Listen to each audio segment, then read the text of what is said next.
for second place in the PVL Open Conference heats up with Banco Perlas and Motolite battling it out yesterday. Pacifictown Army and Philippine Air Force, meanwhile, continue to climb after both teams notched their second straight wins. Joining us today to discuss the most recent PVL matches are analysts Noreen Go and Mac Jonicio. Hi, guys. Hello. Hi. Okay, let's talk about the triple header that happened most recently in the PVL. Let's start with that Air Force win over Choco Mucho. And you wanted to talk about the maturity of this Air Force squad. Yeah, because I mentioned that because at the start of the conference, they were really struggling to find form. You know, they didn't, play like they were the veterans that we knew.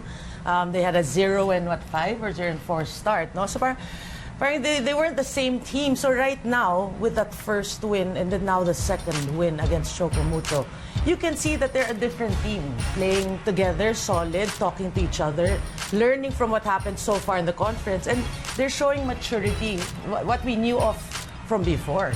Speaking of maturity, kitang-kita mo kay Wendy Semana, the setter, how she handled yesterday's game. She outplayed Masangkay in ball distribution, and at the same time, her patience was on another level during yesterday's game. Kasi ang napansin ko in the past few games when they were losing, she would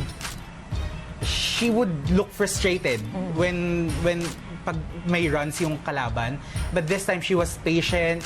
She was giving the ball a chance for all of her attackers. Kaya ganda ng resulta, ang ganda ng scoring ng team. Yeah, and she was playing it smart, finding their advantage. That's why she was going to Del Palomato, scored a monster 18 points yesterday. So parang she was checking, well, what's her advantage? Del Palomata, okay, I'll give it to her. So it worked for them.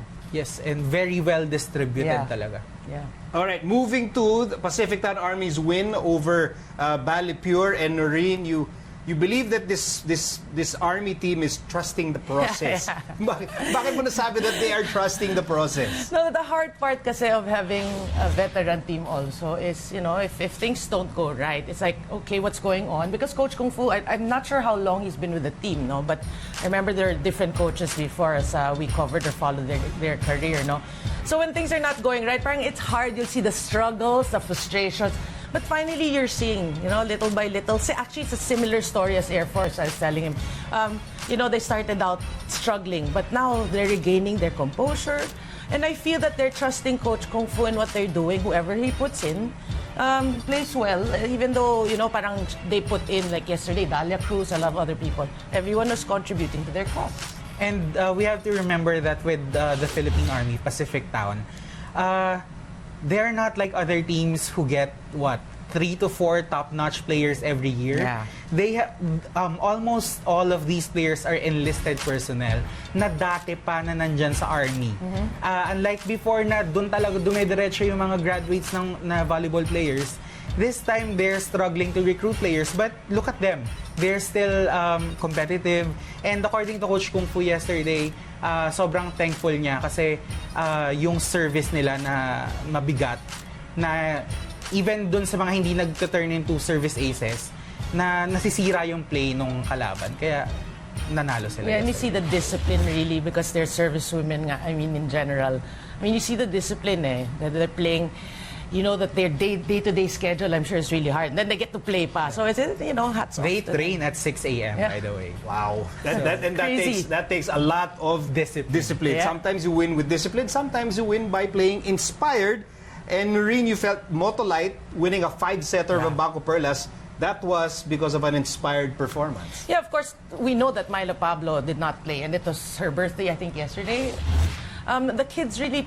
I said, the kids are all right. They played so well that, their games from before, like Isomolde, Tots Carlos, Bern Flora, that they have potential to be good players. But you can see their struggles throughout the year in their collegiate careers. No? But yesterday, it just came out. They played like they wanted to win for a cause, which is for their Ate Myla. But I have to mention, Iris Tolanada is huge. She played a huge role in their victory because from start to finish, when I watched the game, her encouragement. She said, come on, let's go from start to finish. It was there. So the players just played their game and their type or their brand of volleyball just came out. And though Iris is yet to connect with her middle blockers, pero yung connection niya with her wing spikers is just so good. Yeah. Na alam niya na this time, ano yung sets na gusto ng ganitong player. Yung siya yung tipo ng player na siya yung nag-a-adjust. Unlike, there are other setters kasi na spikers mo yung mag-a-adjust for you eh. But this, for Tolenada, siya yung nag-a-adjust for the spikers, which is helping the young ones of Motolite. Yeah, but in yesterday's game, slowly but surely, she was going to Ganavan. Yes, And you can- pakonti-konti. pakonti-konti. And to Lag, you can see the confidence of these players also na makikita natin in their hits eh. Okay, let's look at the bigger picture here.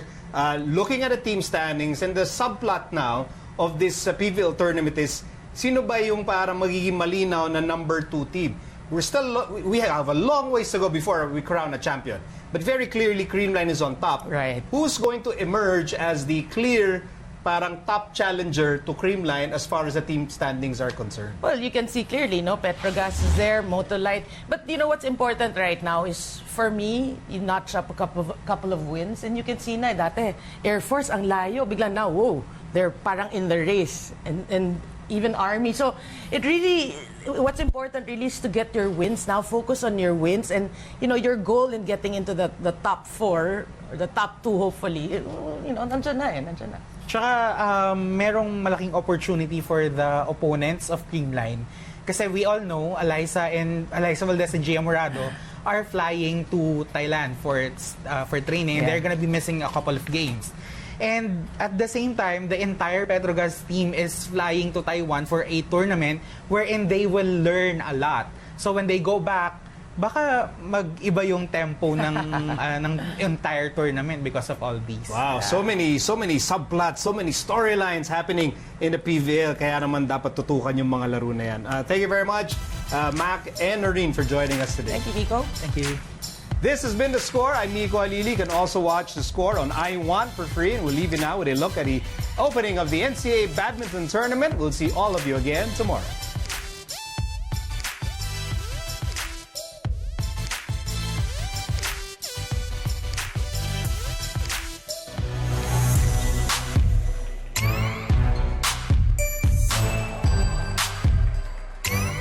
We prepared too much. Talagang nag-conditioning kami. Yung mindset namin, talagang total focus kami sa this NCAA. Kasi kaming men's team, we are too determined to defend the throne eh.